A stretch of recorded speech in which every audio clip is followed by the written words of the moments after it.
ஸ்ரீமதே ராமானுஜாய நமக. நாராயணம் நமஸ்கிருத்ய நரஞ் சைவ நரோத்தமம் தேவீம் சரஸ்வதீம் வியாசம் ததோ ஜெயமுதீரயேத். நாள்தோறும் பகவத்கீதையில் நம்ம இப்போ 10வது அத்தியாயத்தில் இருக்கோம். இதில் கடைசியாக 7வது ஸ்லோகத்தில் பகவான் சொன்னது என்ன அப்படின்னா, யார் ஒருத்தர் பகவானை பற்றி உண்மையாக தெரிஞ்சுக்கிறாங்களோ, என்ன உண்மையாக தெரிஞ்சுக்கிறது, அதாவது பகவான்கிட்ட நல்ல குணங்கள், அளவில்லாத நல்ல குணங்கள் அப்படின்ற அந்த யோகமும் சொத்தும், அதாவது இந்த இடத்துல சொத்துன்றது நியமிக்கும் செல்வம், அந்த நியமிக்கும் செல்வம்ன்ற அந்த சொத்து இருக்கோ, இதை பற்றி உண்மையாக யார் தெரிஞ்சுக்கிறாங்களோ அப்படிப்பட்ட ஒருத்தருக்கு நழுவாத, என்றைக்குமே விட்டு பிரியாத பக்தி யோகம் கிடைக்குது அப்படின்னு. இப்போ பக்தி எப்படி பிறக்குது அப்படின்றத நம்ம இப்போ 8வது ஸ்லோகத்தில் பார்க்க போகிறோம். அஹம் சர்வஸ்ய பிரபவः மத்தः சர்வம் பிரவர்த்ததே இதி மத்வா பஜந்தே மாம் புதா பாவ சமன்விதாக. அகம்னா இந்த இடத்துல நான் அப்படின்றத விட பரமாத்மாவான நான் அப்படின்ட்டு பகவான் சொல்கிறாரு.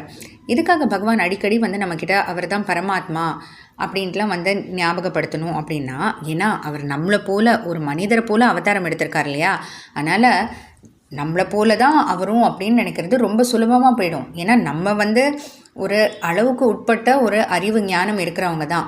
அதனால் பகவான் எவ்வளோ தான் சொன்னாலும் நம்மளை போல தான் இருக்காரு, நம்மளை போல தான் இவரும்னு நினச்சிருக்கக்கூடிய அந்த வாய்ப்பு இருக்குன்றனால தான் அப்பப்போ பகவான் நினைவுபடுத்துகிறாரு. பரமாத்மாவான நான் சர்வசிய சேத்தன அச்சேத்தனங்களான இந்த பிரபஞ்சம் முழுமைக்கும், அதாவது சேத்தன அச்சேத்தனங்கள்னால் அறிவு இருக்கக்கூடியவை, அறிவில்லாதவை, ஜடப்பொருள்கள் எல்லாருக்கும் எல்லாமே இருக்கக்கூடிய இந்த பிரபஞ்சம் முழுமைக்கும் பிரபவக உற்பத்தி இடமாக இருக்கேன்ட்டு பகவான் சொல்கிறார். அதாவது அவர் தான் ஆதாரம், ஆரிஜின், அந்த சோர்ஸ் அப்படின்னு சொல்லுவாங்க இல்லையா, அவர்கிட்ட எல்லாமே உற்பத்தி ஆகுது அப்படின்ட்டு.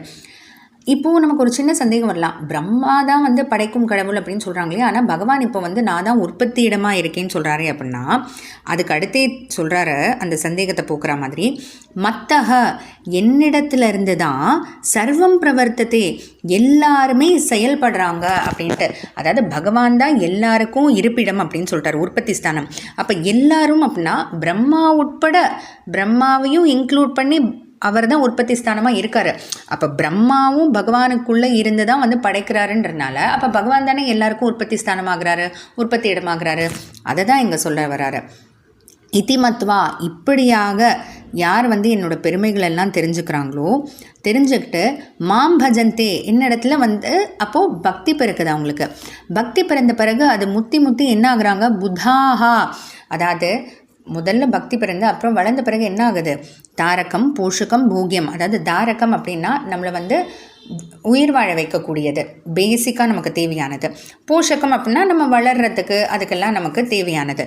போகியம் அப்படின்னா சுகம் கொடுக்கக்கூடிய பொருள்கள். இப்படி எல்லாமே பகவான் தான் அப்படின்னு இருக்கக்கூடியவங்க தான் புத்தாகா.